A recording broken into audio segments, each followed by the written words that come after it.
and welcome to Everything Belongs, a podcast for those living, creating, leading, and thriving while in the deep end of life. I'm your host, Madison Morrigan. I'm a writer, intuitive coach, and facilitator of transformational conversations by trade, and I share this podcast as an overflowing love of learning, inspired mostly by my insatiable curiosity and deep desire to connect with fellow humans, letting all parts of themselves belong. Whether it's in my private coaching practice, in my writing, or on this show, my work ultimately aims to support folks to access their innate dignity, sovereignty, and wholeness using ritual, self-inquiry, and somatic or body-based practices. What you're going to find here on Everything Belongs is an overflow of conversations with my favorite people. These are my teachers. These are healers. These are my friends. These are fellow creatives who inspire me to live more fully in my truth, in my own power, and in my own wholeness. And I hope these conversations enliven you in the same way that they light me up to have. If you're curious about my work outside of this podcast, I would love to invite you to explore it a little bit more personally by diving into my free weekly newsletter. In Garden of Goodness is where I write mostly memoir-style essays about my journey reclaiming my innate goodness after many, many years of shame and complex trauma. And by subscribing to the Garden of Goodness, you'll receive weekly newsletters with personal essays, podcast updates, poems, and insights, all about becoming the guardian of all things good in the hellish underworld journey it so often takes us to finally center ourselves in our own lives. This is content that you're not going to find anywhere else. So it would be an honor of mine if you joined the newsletter community. And if you so choose, and I'd be so grateful if you do, you can also choose to support my work as a paid subscriber and be supported in return. So by joining my Substack community, Garden of Goodness, you'll not only get the writing and love notes from me, the messy, uncurated truth of what it really takes to live a life centered in yourself, you'll also be contributing financially to my writing projects and to making this podcast a possibility. Plus, there are some really awesome freebies like my hypnosis and access to my equinox gatherings that you get by becoming a paid subscriber.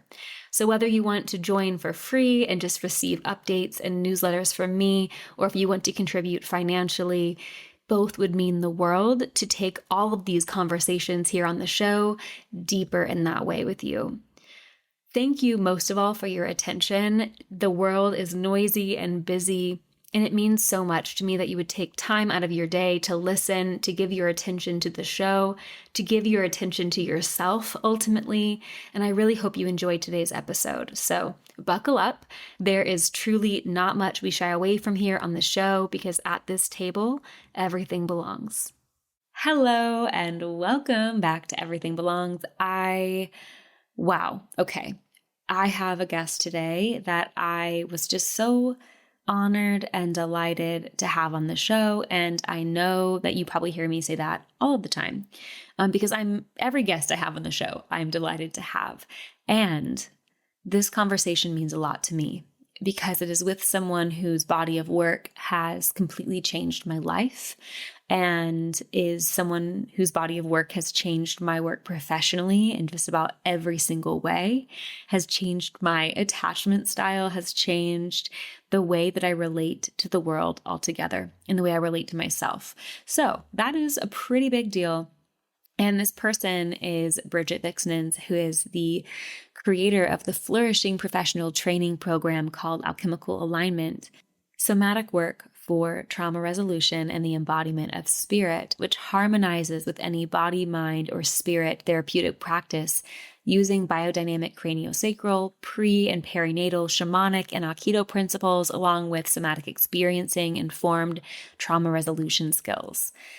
It felt so important to me to bring Brigit on to share this body of work and the book because although I don't have it in my hands yet because it's just on pre-order, I am so excited to get it and to share it with my clients and my colleagues and with all of you because this body of work has changed my life. And if you've been following the things I've been sharing online for a couple of years, you know that the imprints and dynamics I come from are deeply enmeshed and codependent, and they were riddled with abuse and control. And I did not realize the level of freeze that was in my system. I didn't realize that I was not feeling. I didn't realize I couldn't access my heart. I didn't realize that I wasn't able to receive love or access myself in my work, right? Like I do think that we all have access to parts of ourselves. And I think that the work that I had been doing prior to the last couple of years of a deeper layer of healing, I think it all came from a really beautiful place of desire and possibility and truth. And there were so many layers of imprint in my system and in my life that the fullness of the work I want to do in the world and the fullness of who I am was not able to come forward. And something I've observed in being a recipient of alchemical alignment and this somatic work, and also now being a practitioner of it and how I've woven this into my work, is that it makes room for more of who you actually are. It makes room for essence. It resolves the imprints that we often mistake as personality. And what a relief it is to realize that as I go deeper and deeper into my work and into my body and into my life, what I'm finding is actually goodness. And the shame I once lived with chronically, it had me convinced that if I went deeper into my body or deeper into who I really am, that I was going to find a really bad person. And what a joy it's been to experience what it's like to actually be me. And that might sound so simple. It is simple, but wow, for those of us who experienced, as Brigit says, those inescapable conditions of danger, especially when the people around us were the danger. For those of us who had that experience as a really little person, like I did, it doesn't feel safe to be you. It doesn't feel safe to express your authentic self. It doesn't feel safe to be seen or to even sometimes see yourself. That was my experience. And as many of you know, I didn't even know I was queer until I was in my late 20s. And it wasn't because I was keeping a secret from others. It's because I was keeping this secret from myself. Because in those inescapable conditions of danger, it's often dangerous to see our own goodness. So that's why I'm so passionate about this work, and I'm so grateful to bring Brigit on the show, because alchemical alignment, before I was even a practitioner of this work, as a recipient of it, it changed my life. And I want to bring you that work in the podcast, in Brigit's book, and also in the work that I get to do with my clients now, whether that's in my group programs or one-on-one. So I hope that you can sense the difference this work has made in my life, and I hope that you can feel the beauty of it in this conversation with Brigit. We talk about freeze in women and children. We talk about Brigit's journey becoming a practitioner and creating alchemical alignment. We talk about Aikido and how Brigit wove Aikido into this work and why that was so important. Brigit shares about the 7 realms, which is really, it answers the question, who am I when I'm threatened? Which I think is a brilliant question. We talk about the 5 depths of freeze, about being a person as a practitioner. Wow, that changed my life. It changed my practice. If you're my client, you probably feel the difference. We talk about secure attachments and accommodations versus modifications for your unique brilliance. For those of you who are neurodivergent, you're going to love this. And really, I feel like this conversation is hope for a new way of being in the world, a new way of relating to ourselves, others, earth, possibility. And I'm so thankful for Brigit for making the time to come on the show. So without further ado, without further rambling on about how much I love alchemical alignment and how grateful I am for Brigit, let's listen to the conversation. If you like the episode, please let me know what stands out to you. You can leave a review. You can message me on social media. You can send me an email. Would love to hear from you. Now let's hear from Brigit. Well, Brigit, I have been so looking forward to having this conversation with you. Thank you for being here. My greatest pleasure. Thanks for inviting me. So, I have been a recipient of the modality alchemical alignment for almost 4 years. And I know, and anyone who knows me would say, thank God, and we can tell. And I am just so curious because it's hard for me to describe the transformation I've experienced in as a someone who's now learning this way of holding space. It's hard for me to explain it to people. And I'm wondering when you meet, someone just on the street and they say, what do you do? How do you describe it without context for healing, Mm. trauma, any of that? Right. The answer would probably change with every individual, where I'm listening for what can they hear intuitively. I listen for, can they deal with safety and danger dynamics? Can they deal with autonomic nervous system? How about if I use the word security system? Can they sense that they might have so many aspects of self, like a higher self? They have a human adult self. They might have hidden aspects of self and young versions who are still having unmet needs and unfinished threat responses. Could they hear any of that language? Sometimes after the first three words, see that they're not following. And so I just say, oh, I work with somatic trauma resolution and embodiment of spirit, whatever that means. And I kind of let it go. It's Yeah. okay. Not everyone has to understand. Yeah. Yeah, it's I saw someone share, and I think you reshared their share, which is how I saw it, about how a chemical alignment is the Hogwarts of healing. And this was before I was in the training. So I was like, yeah, I get it. And then I went through module 5 recently and was like, okay, I think I'm beginning to understand. I think barely.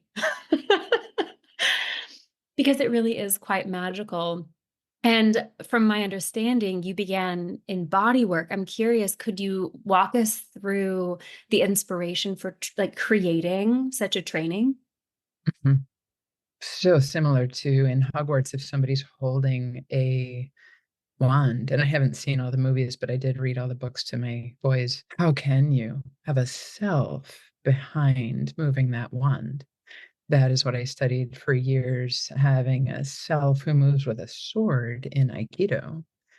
And how does the energy of the self move through so that even if you don't have the sword, energetically, you would have something like that.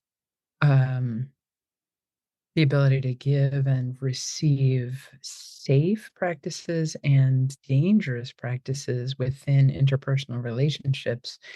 Wow, how do we ever evolve to that level? When I was a beginning practitioner, I studied some energy work. I studied physical massage therapy, body work of various kinds. And I was mute for many years until I studied somatic experiencing and had a chance to write down all the words that the people were saying because I was learning vocabulary and learning communication as if I'd dropped onto the planet without my own ability to communicate. That's pretty much what it felt like growing up in uh, might say dysregulated, alcohol using family, post-war, post-bombs, all of that. There wasn't a lot of landing, grounding, relating safely. And so I studied all of that, which was such a blessing through all the trainings that I took. And then I saw that no one training was offering the merging of all of this together. And I realized, oh, I have to do it. I have to do it, and the day came sooner than later when I started to have to teach. Yeah, sooner than I felt ready, but then I just dove in and, spirit brought me exactly what I needed in right timing. Yeah, I've been so curious about when you felt ready, which sounds like you didn't at first, Yeah. assuming It that was you do now. feedback. I was assisting in a training where the energy was building because I saw a couple of injuries happen on the very first day and the very second day, and I finally said to the teacher, "You can't do it this way," and he said, "Well, but I'm not doing it that way of that other trainer," and I said, "But Doesn't matter that you're not doing it the other man's way, but what is your way? We can't continue creating injuries. Look at that and that and that that just happened. And he said, will you teach tomorrow? And Hmm. that was a stretch. And many people have reflected to me, wow, that shows the flexibility of that teacher to allow something new the next day. That was so beautiful. Wow, that really And so, is. yeah, I was just going to say through my freeze, it shook and shook and shook into it has to change. Yeah. Yeah. I I think, the amount of people who are teaching very, very young, myself not teaching anything like this, but one of them, right? I started my business when I was 23. And I think, wow, so eager. And I didn't know anything. I wouldn't say I was, teaching other people to do anything necessarily, but I think that there's something really wise about having a teacher ask you to teach. There's something really important about that. Yeah. Yeah. And at that point, I had taken 100 trainings and had a master's in teaching. And so I actually had been prepared over and over and over again to step into it the next day, and had a certain way of drawing this map of 7 realms where it was important to let the students know here in the middle is your range of regulation. And when you are threatened, the range begins to shrink or collapses completely. And then you begin to know you can begin a self study of who am I when I'm threatened? Do I get hyper? Do I get hypo? Do I go to hot or cold double binds? Or do I stay in the looping and I can't get out of it? Yeah. You brought up two things in that I'm really curious about. The first being freeze, the second being the seven realms. And I don't want to go too fast because both of these things I think people are going to find very interesting.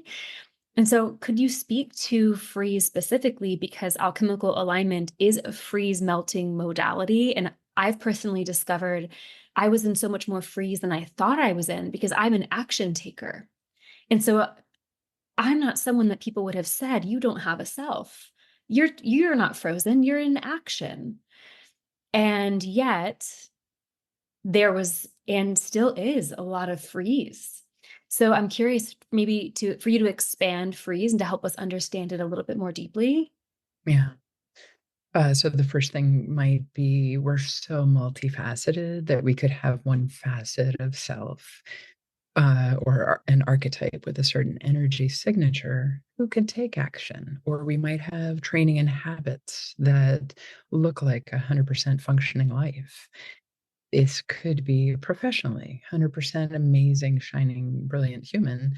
And then we get to ask, wow, personally, when I shift to a different energetic signature of self, do I have as much health? Do I have any momentum? Do I have a self when I am a personal self or a different archetype? You'd like to be a writer and the writing's not happening. Somebody listening to this could have that feeling. Or I've always wanted a garden. Why is it that I could be so amazing professionally, but I can't even plant one plant? Each subject will have its energetic settings in your security system that allow you or do not allow you to move in that direction or to be still. The movement is not the ultimate goal, obviously. The stillness, the presence, the I am experience would be that much more important. Tidally being deeply within yourself and then moving out into the world, into family, into community, into schools, whatever it is that you move out into, the ability to move in and out. And so freeze, what a lot of the world may have just begun to hear about, just begun to work with, may have a couple of words associated with that. Part of what we're doing in alchemical alignment is having 5 depths of freeze made explicit. I'm eternally grateful to a teacher named Catherine Uclea for naming the first 3 as owl, deer, and opossum, and then I named the next 2 as fake and extinct.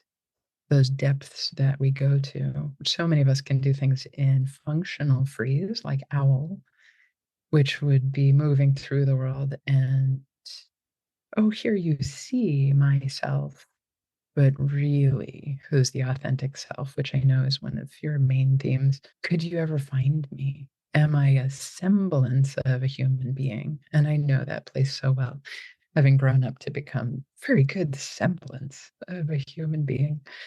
And then moving down into deer, there would be bigger energies underneath the freeze where I'm ready to bolt or to fight. In a moment's notice, there's sympathetic activation, just waiting to move. And then a possum, a deeper one, where it's not going to be a matter of minutes, maybe even hours for me to thaw out of that one. It's a colder or seemingly more dead freeze within self. And somebody yelling at me or somebody snapping their fingers and saying, it's a change in mindset, that's not going to reach that level of freeze. You can't warm me up so quickly, or you can't command me out of a possum in the deeper layers. And then fake is where some part of me or my body may have needed to go all the way to rubber, concrete, sand, etc., to withstand the amount of danger. Even metal, the first time I tuned into the pericardium and mediastinum area around my heart, it was like a hell of a ship getting hit, tempered over and over and over again. And I thought, oh, look, there's the fourth layer of freeze right there all around my heart. How great. And we meet these things with the greatest gratitude and compassion. Like, wow, that's how far I had to go. There may be, of course, um, and at some point they do unfold and come out of there the grief, the shame, the great danger, and all of that. But by the time you're fake, there aren't really many emotions there. They come later in the thaw. And so many of us have this wry humor or even gallows humor of like, oh yeah, there's death in that kind of form. Great, no problem.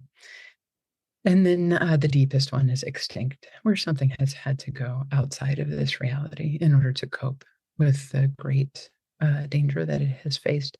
So much intelligence, wisdom, health behind these moves in us. Yeah, so those are the 5 depths of the freeze. Thank you so much for sharing that now. I think Yeah, soul loss is the term that I had before alchemical alignment to describe extinct.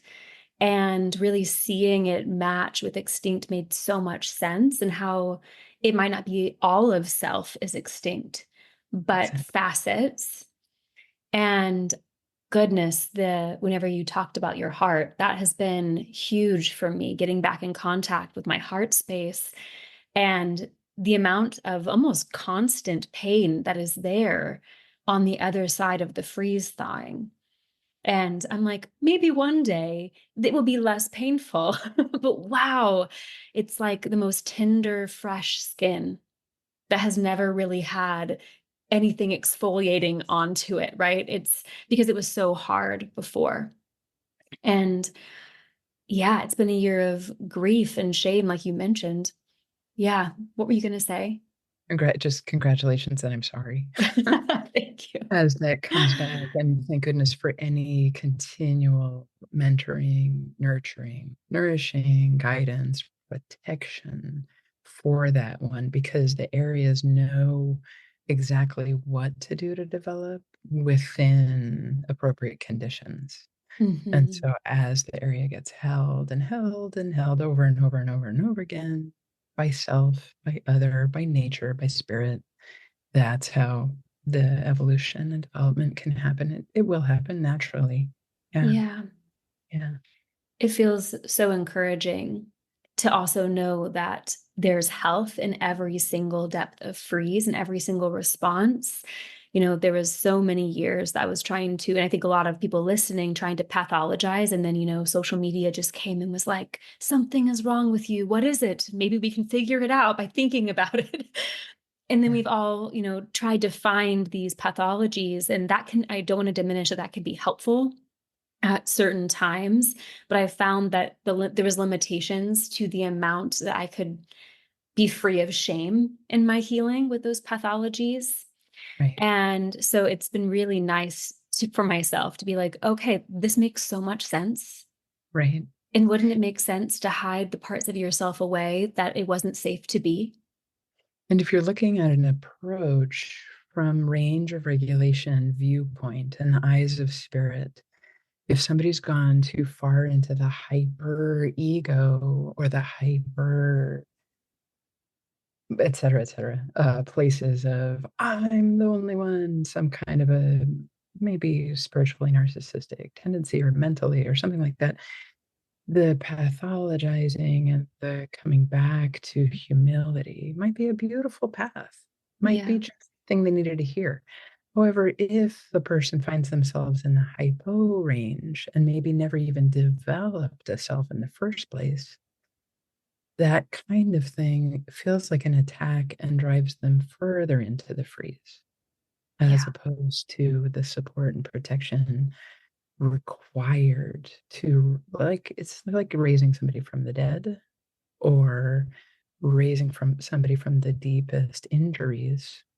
Any amount of pathologizing or spurring them on is actually going to kill them further, burden them further, and not bring them to the range of regulation where we ultimately would like to end up. Yeah. That was certainly my experience. And I saw that a lot in my practice. And mind you, I wasn't doing therapy, but these themes show up where people are. And where people are, you're seeing this. And then the self-help industry, I hate making these generalizations, but pathology is just, we like to label things. We're trying to understand. I think it mostly comes from a good place, but it felt further collapsing than liberating.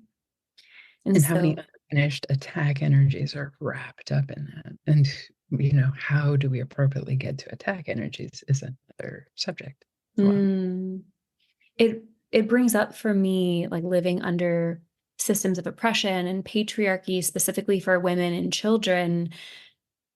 And I know you've spoken about this before because I've thought, in moments of being a little person, what was I supposed to do but freeze? There wasn't really other options that would have been like, would have helped in any way. Yeah, it's a nervous system default setting. Your security system takes you to freeze. It's not a decision that any of us ever made. And along the early timeline, the ability to mobilize, to resist or attack or get yourself out of some kind of danger is largely unavailable. And so, of course, freeze would be the only option. Yeah. Yeah. Yeah. The amount of compassion I think that this offers that I've personally experienced as for, 3 years of just being a recipient of this work and now getting to start being a practitioner of this work as well. I mean, I'm working with the same clients I've worked with for the last 5, 7 years, and then seeing immediate shifts in the way that things are going as a result of implementing the things that I've learned and also am experiencing. I think that's the biggest shift is that I'm like living the work, which is so unique about alchemical alignment and different for me in terms of all of the many trainings I've taken, is that I love to learn. So I'm the note taker, highlighter, like I'm just like front row, like all of the things. And that's just head knowledge, head knowledge, head knowledge, head knowledge. And in this, I'm almost learning it through experiencing it first. It's so exciting. Where we place equal value on being an inside person and an outside person, where both of them are people. And it's a, we might say, feminine approach to both of us being people as opposed to like expert beginner. Obviously, some people are going to be beginners for a while, and that doesn't mean that they don't have oodles of life experience and lots of other skills and strengths going on elsewhere. But the security system having a leftover default setting of unmet needs or unfinished threat responses every person has that going on. So the ability to work with that in yourself and in your clients, it's so amazing to recognize that knowing something is so much different than being that. The I am presence is, well, maybe the main point. Yeah. And then women and children would have the freeze default settings because of, we might say, loyalty to what has been.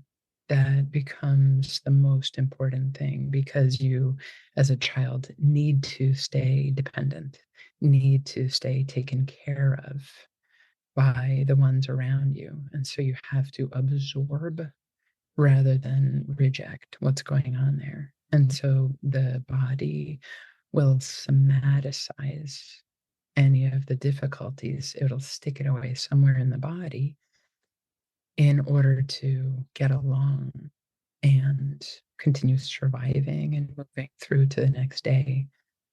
If you consider also from a woman's perspective that a depth of being feminine might be soft, might be receptive, might be flowing, beautiful, artistic, musical, all of that. What conditions ever allow for a person to have a soft core, including a heart and a womb, that are deeply soft at the center and spacious, and around them would have some layers of protection that are significant enough for her to soften and receive and melt? Isn't that just the most beautiful possibility when she can be that? I'm not saying that women need to be 100% soft, feminine, gooey. I'm talking about energies right now. This is within any gender and within any pairings of relationships or multiplicities or whatever it turns into in form. I'm talking about energies of who could ever soften so deeply. Yeah. It feels so beautiful when you're talking about it. And I think if I had heard that a year ago, 5 years ago, 5 years ago, it would have been honestly like, fuck that, truly. Right. Exactly. Because you have to destroy the things that you don't have capacity for. Let's destroy them, which Yeah. is a great reaction. No, absolutely not. Yeah. Yeah. And feeling into that, I'm like, I'm at this place where that maybe that could be possible. I'm seeing examples of it in other people that are possible. And I don't believe that it's fake anymore. Yeah. Because I think there was a phase where it was like, oh, that's not even real. And because it wasn't real for me, there was no place to put this. And I think that that's so true of us whenever we see someone either embodying or talking about certain things and there's no context for it. Where would it go? How could it be real? Exactly. Exactly. And that's also part of why we always start every one of our maps and discussions with where's the health in this? Where's the complete cycle? Where's the complete range of regulation or range of resonance? Where is a complete body as opposed to some small part of it? Show me the wholeness so that I at least have a concept about where health is. And maybe I've been chaotic or fragmented or deeply frozen for my entire lifetime, and nobody's ever shared some map of what is possible. And then for me, for example, to receive instruction about secure attachment being tidal, the ability to come in and out of relationship as opposed to being completely clinging and having all or nothing Mhm. experiences of I'm all in or I'm all out of here, which are post traumatic patterns, all or nothing ones. The ability to be tidal and also soft or hard, strong, and gentle, all of that. I'm so grateful I received that instruction before I had children. So then I could also be a strong protector for my boys and let them be so soft and protected until they grew into the mix of who they would be. Yeah. Yeah. It's about a year ago, maybe a little more than a year ago, the phrase the guardian of the good started emerging for me. And it's really changed like what you're talking about with the ability to have a soft self at the center, and then, towards the edges, knowing where the boundaries lie. The word boundaries really stopped resonating with me in the same way, because I had always oriented it to like keep the bad thing out. Yeah. And so all of it was, rigid from the core all the way out to the edges. And then where was the soft place? Well, there wasn't one. That didn't exist.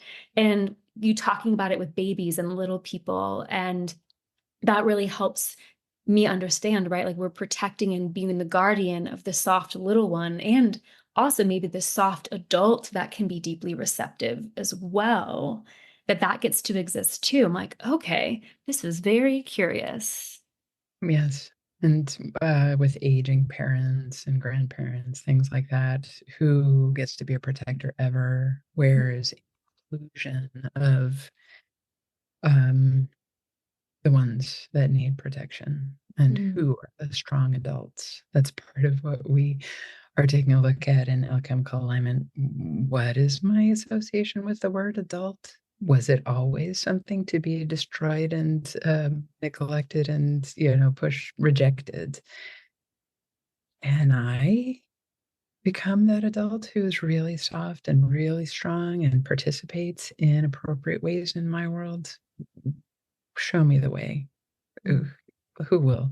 Are there any models?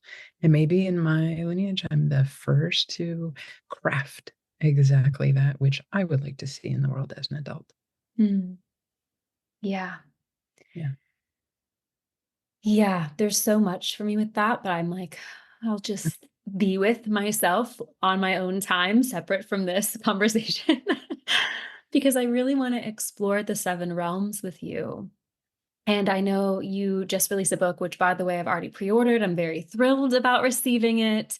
It might be out by the time this airs, so people can go to the show notes and click the link and purchase it. But it's called The Map of Seven Realms.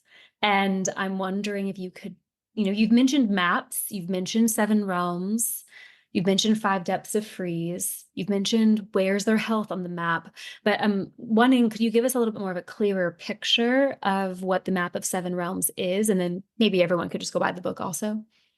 Great. I would be so happy to. When I was in school, when physiology was taught, we basically went up to fight and flight and down to rest and digest. And so you might say the previous generations around my age and older, or, possibly in some parts of the world, even today, that is being taught as physiology. You might say it's limited to 2 realms instead of 7. And so where's the health in that? And you might say, "Well, what's regulation or resonance?" That it would be the lower end, rest and digest. And if I'm not in rest and digest, then I'm in stress, fight and flight. And that was the whole thing. And so that where's freeze on that map? Where's um, running or hot sex or having a really great time? That's not fight and flight. Show me where relaxation is as opposed to having lunch with a friend. And so in the range of regulation, we have slow, medium, and fast health. Those are our first 3. You might start with medium being number 1 if you were kind of logically numbering them. And then 2 being moving up into fast, because by the time you're dancing a tango or you're giving a speech to 1,000 people, or for some people, because every part of the range is relative to your own state, it might be walking to the end of the driveway to get the mail is your fast health for the day. This is so unique and individual to each person. And so skiing in the Black Diamond area might not be available for somebody in an entire lifetime. This is so idiosyncratic, the map for each person.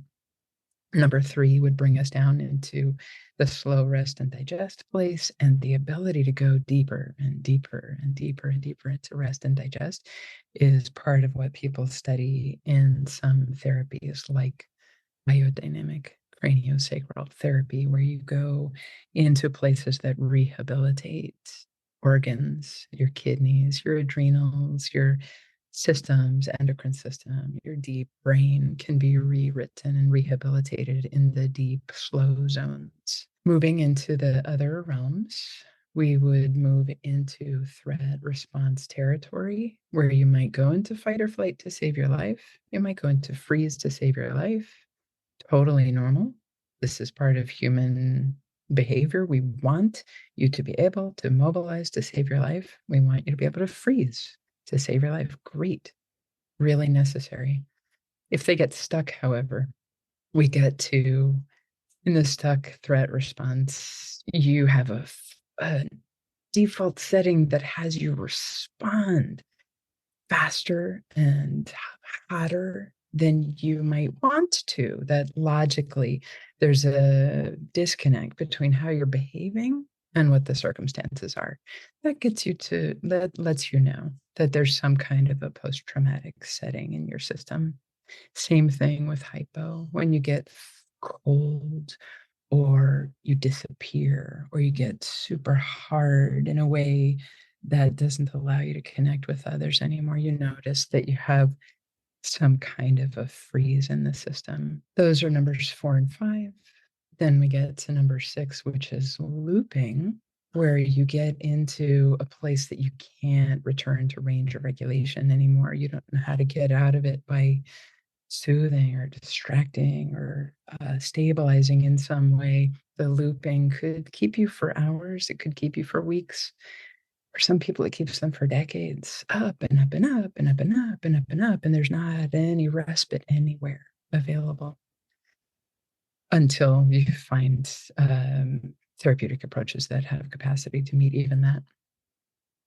And then we also have 7, which is split into the top and the bottom of the whole map, where you would have double bind territory and where people develop syndromes, where it seems like there's a chronic symptom that might abate and be latent, but it keeps coming back. It keeps coming back over and over again. These are the chronic autoimmune issues. And the closer they are to hot in their presentation, we would call it a hot double bind of some kind. And the closer they are to cold, we would call it a cold double bind, a frozen one. Basically, when some part of life is completely unavailable to you, but deep inside there's some kind of an almost forgotten memory, even of I should change something here, but I don't even know how to access it. The almost forgotten ones, those are the cold double binds. Thank you for sharing that, walking us through. It's nice to have the visual map in my mind of this. And I'm assuming there's going to be so much more in the book. So if anyone's like, that was so interesting, I would love to know more.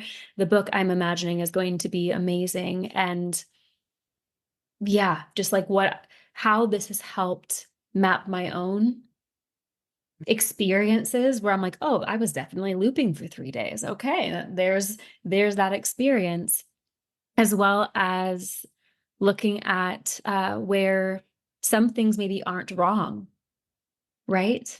That, like, personally, I'm an autistic person and tend to lean fast, like, just naturally.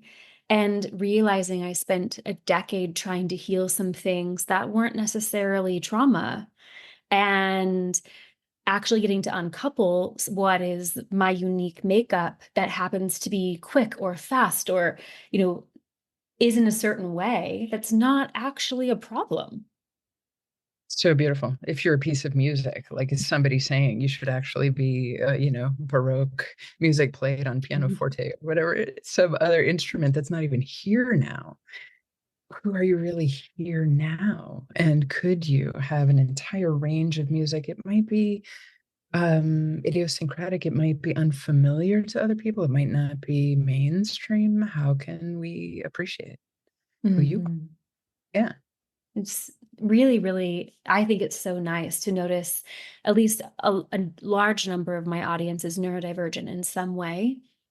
And I have been really thinking through taking alchemical alignment, how much of what I was trying to fix was a threat response and how much of it was a threat response on top of something that because I thought something about me was wrong, and that thing itself isn't the problem. It's the shame and the masking behaviors and the owl that you mentioned earlier of like, oh, who I am is bad, so I need to fix it and be on this wheel of fixing, and I need to hide it. And wow, what permission to, you said the I am, like the self, like interesting, maybe I could be myself. Exactly. Some of the most brilliant people are such that they get really attracted to certain subjects, but somebody else might have the opinion, come on over to this place. If there's any chance of having a lifestyle that includes the way that you are, wouldn't that be so amazing? And somebody might call them accommodations, but what if we call them modifications for the sake of working with your specific self and your specific brilliance? Wouldn't that be just so amazing? And part of what I'm saying, you could point at and say, "Oh, that's a luxury." And one could be really judgmental about it and even shoot arrows in the direction of the messenger. And that's where cultivating capacity and bringing love, you could point at that and say, "Yeah, that's a luxury. Get out of here." And wouldn't that be exactly why we respect people and we even put them on pedestals? They brought love to some of the most difficult places. That's just what we're pointing at right now. Mhm. Yeah. I find that language to be really resonant personally, accommodations and modifications. I've had to look at my own ableism ever since receiving a diagnosis because that was not my concept of self. But through actually accepting the way that I am and making modifications for my lifestyle, that I'm like, oh, actually, I can stop trying to fix this thing because it's actually not a problem. I mean, it's been a problem for some people. They don't have to be close to me. They can have that boundary. That's great if they don't have capacity. I I wrote this piece on it maybe a year ago, and I wrote, never once did I exhaust myself. I'm like, I've exhausted a lot of people. I'm not saying that I haven't exhausted a lot of people, but before I learned to mask, I really was not exhausting myself. And it was like interesting to remember a way of being that was so free and so resonant with my own blueprint that I wasn't exhausted by me. Right? And if there's any passion or enthusiasm, bring me people who can keep up with me. Let's go. Yeah. How Yeah. much fun could we have? I Yeah. think the people listening to this are certainly those people. Yeah. So if they aren't, why? I would wonder. Well, and that is also if there is a dampening of self or a freezing of self, it's for some very good reason. Then the prayer would be, bring me small doable pieces of moving in that direction myself. I would love to know my enthusiasm. I'd love to know my passion because maybe it's had to be Mm, dead until now. Yeah. mm, Yeah. yeah, that's really compassionate. Yeah. You were speaking about language differences, right? You said accommodations and modifications. But there were a couple other ones we mentioned before getting on the call that I also like the language differences have made a really big impact for me. And one of them is resonance versus regulation. Yeah. And I was hoping that you could speak a little bit to that.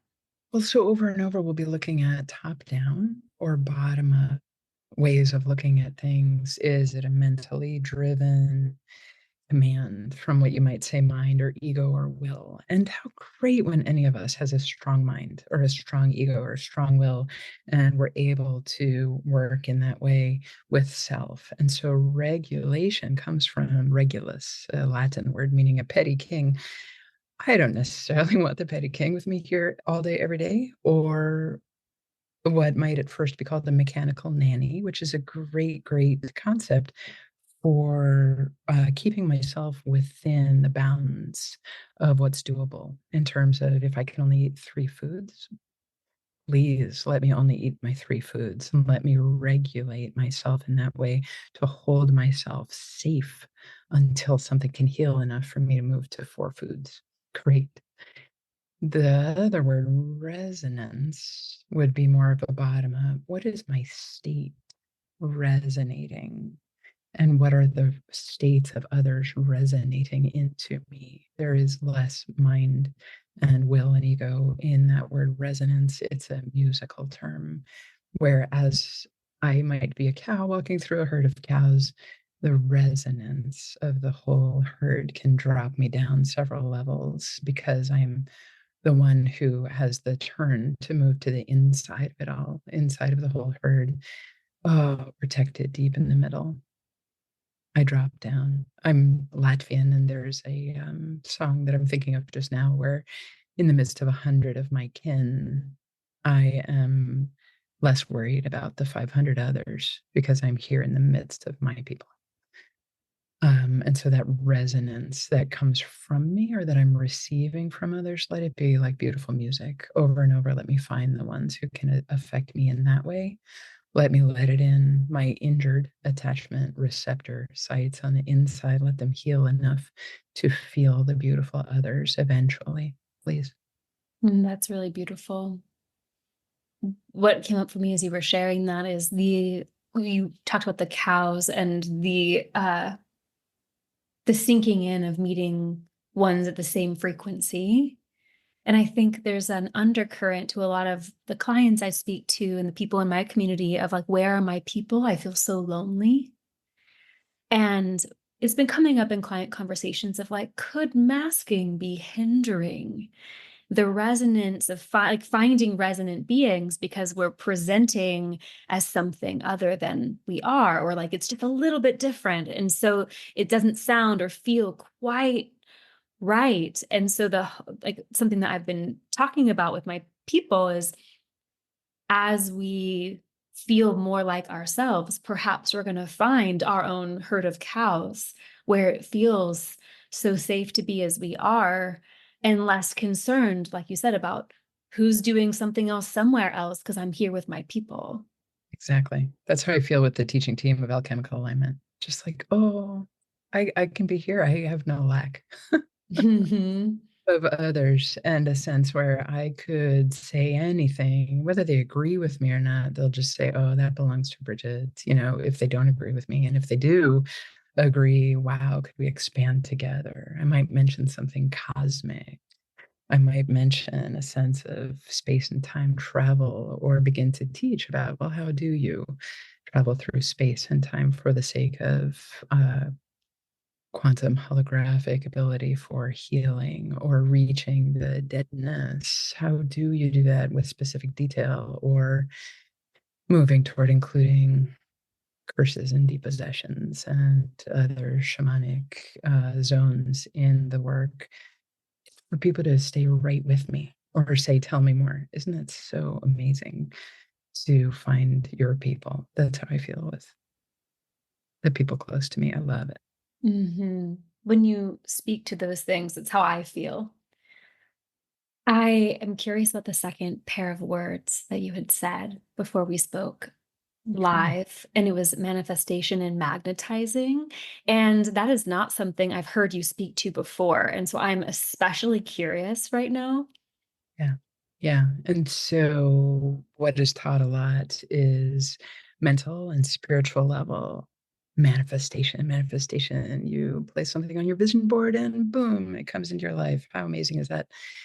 The difficulty is when there's a petty king involved, or there might be a 2-year-old ego or something from an unfinished threat response in history from the family, like, oh, we need diamonds, or, whatever it might be. The top down manifesting who's in charge. And truly, is it for the highest good of all? Could my whole community benefit if I should draw that into my world? And the drawing in language, the magnetizing, what are you a magnet for? Your resonance, your state below the cognitive, below. Of course, it's not an either or. There's a flow from inspiration, intuition, caring, all the way down and through your central channel into the gestation lands of a womb space, a creation space, and connecting with the womb of Mother Earth, connecting with the womb of all creation. These are the fields in which surrender also plays a huge role within what is a match for a higher version of myself that I may not even have imagined. And that's where the word magnetizing is much different than manifesting. Same with resonance and regulation. That as you include more and more and more of you, and maybe the depths of your heart and caring and how you're in a web with other humans, it's fulfilling more of the vertical, which would have connections through from highest chakras all the way down through the earth, and then also the horizontal, where you would have nature involved. Is that which I'm magnetizing the best for the local waterways? Does that ever come into anybody's consciousness? Are they living and breathing with local nature as well as more global nature as they're magnetizing new realities? That's more of a creation from wholeness where I am part of the fabric of all that is. It seriously comes away from the petty king and the small ego. It's so beautiful to hear you say that. And there's a part that's aware inside of me that's like, oh, there could be some people who are hearing that also. Am I magnetizing dangerous things towards me? Right. Right. I remember learning about the ACE scores, and of which mine are high. High Yeah. score. I like to win, not at Yes. that. And so I remember learning about that, and then the next day meeting a very significant person in my life, and then the next day being hospitalized for hives. Which thing led to the system overwhelm? Probably all of it. But learning that information was so scary to me. Yeah. And I think a lot of us know innately that this is true. We magnetize things based on our state. And then for those of us who have early imprints, that feels really scary to learn. And so I'm curious, like if shame's arising or fear or any threat response, hearing anything you just shared, although you didn't speak to threat, I heard those parts coming up. I'm Yeah. curious how you would, you know, address that, knowing that it's both. It's not just Right. the things we Just want. this is living human life. That's exactly what we're doing. And so you've seen, I'm sure on social media, cymatics, where you place sand on a tray, you play music through it, and it makes designs. We are living cymatics, where the sounds resonating from us are part of what is creating reality. And so the mix of imprint and blueprint is where we get to be an exact match for the reality that's around us. Of course, you can point to consensual reality and that it's much larger than any individual person being a creator. And that's where the spiritual narcissism can come in and say, I am the only one. How is it that I could be part of many? The one and the many is a great theme of show me. How can I participate? What is my role? And as people have a larger and larger and larger potency, that's different from potential. You could have all the potential in the world, but have the brakes on all of it. As you reach potency, there's more of your participation within the creation of reality, and where you want to be careful and you want to learn how to have pauses appropriately. You want to learn how to put the brakes on. You want to learn to have preparation time that is long and rich preparation time so that your snap of the fingers manifestation isn't like, oh my God, what mess have I just stepped into? How is it possible to prepare, and then unfold something naturally, just like a flower bud opening, things coming in their right timing, love sayings like, nature does not hurry and everything gets accomplished. Like, how beautiful is that to tune oneself to move at the pace of nature Doesn't mean fast or slow. It just means in right timing. Show me natural timing. I have also approached trauma resolution work kind of like a contact sport that I'm training for and doing over and over and over and over again, so that I have a chance to speak from a place from having done thousands of experiential sessions and have gone really deep to creation places where I can say I have visited over and over conception and creation energies not coupled with violence or abuse.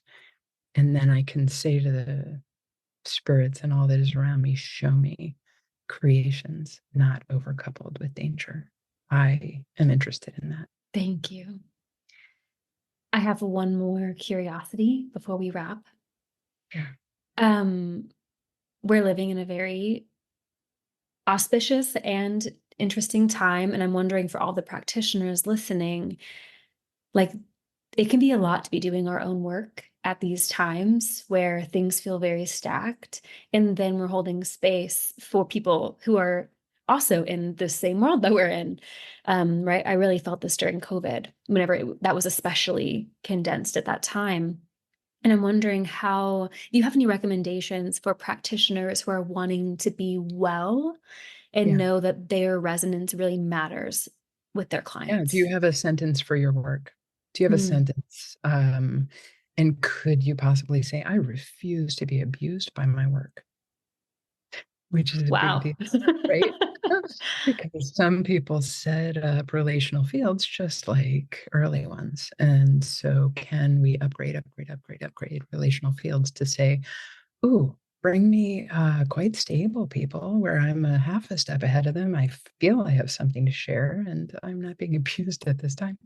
The I am not part we would keep off. Just bring me people who feel like, wow, they get something from my work. Let me refer out to other people who absolutely love to do the kind of work that I'm not doing anymore. Let me stay current with who I am now as a practitioner. How about that? Amazing. I wrote a newsletter right before we hopped on, well, earlier today, about healing the imprint in my business. That was my relationship with my mom, just like over and over again with all of my clients. And I'm like, oh, I don't have to be living this anymore. So beautiful. And I'm not, that's the best part. I don't have to, and I am not. Exactly. And then also being able to say to the one inside who says, but wait, I'm loyal to and I find my worth in some kind of a recapitulation. And we say, oh, I'll stay with you. Mhm. I don't have to let you go back over and over and over into that. I'll stay with you and I'll keep making the business decisions and I'll take care of you. Mhm. Yeah. Yeah. So good. We talked about so many things, and my mind is full of endless questions that I could be asking you until tomorrow afternoon. But to respect your time, one, I know a lot of people here are going to be feeling similarly. And so the book is likely out when this is released. If not, pre order it. I have three rapid fire questions for you. The first is your big three in astrology: sun, moon, and rising.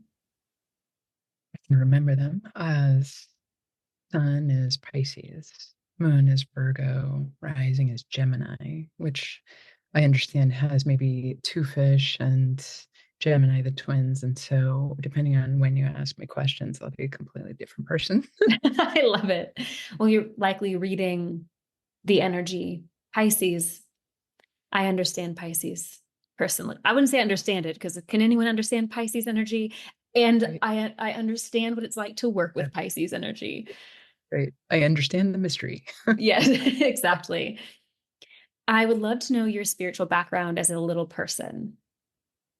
Um, it was interesting where, on the one hand, there's a Latvian tradition of earth-based spirituality where there are songs for every what do you call it, significant part of the year, like summer and winter solstice, etc., and every significant part of life for weddings, funerals, and bringing a child into the community. And so that was kind of in the groundwater. And then institution-wise, we had a Latvian Lutheran church, and I was in Catholic school.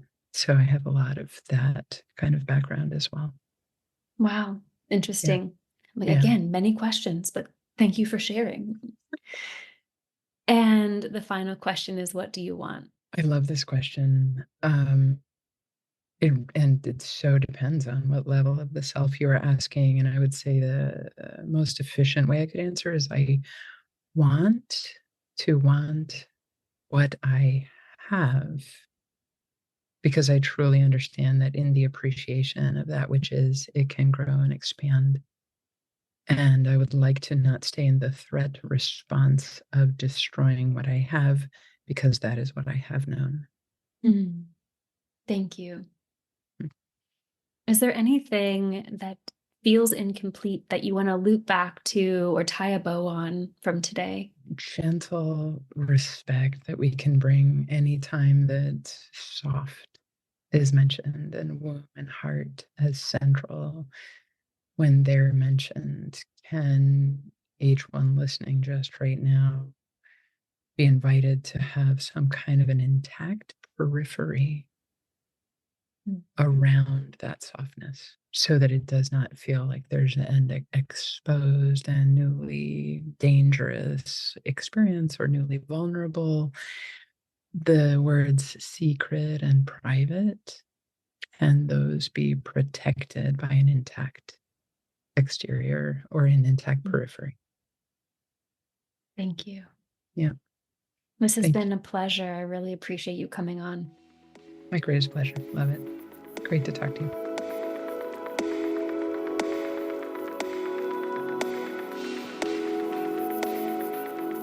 Thank you so much for tuning in to Everything Belongs, whether you're in your home, your car, at the gym, on a walk. Thank you for letting these conversations resonate through your life. It means so much, and I just value your attention, especially in times as full as these. Thank you, thank you, thank you. If you're curious about today's guest, you can go to the show notes or madisonmorrigan.com/podcast to learn more, and take a peek at the show notes to find all of the links you're probably looking for. You can find a link to my Substack, The Garden of Goodness, where you can subscribe for free to my weekly newsletters. You're going to find my free Call Your Energy Back practice, which will guide you on a short somatic hypnosis to really help you call your energy back and to feel more inside your own body. And finally, you can find the link for The Fortress. The waitlist is now open. This is my membership community for those who are wanting to unmask the true you, those who are wanting to alchemize shame by making art of your life, and ultimately those who want to become the guardian of all things good. If you love the show, feel free to shower your words of affirmation into a 5-star review, or even more lovely would be passing it along to a beloved who could benefit from this episode. It's been so lovely to have you today. As my grandmother Rose would say, I'll talk at you later.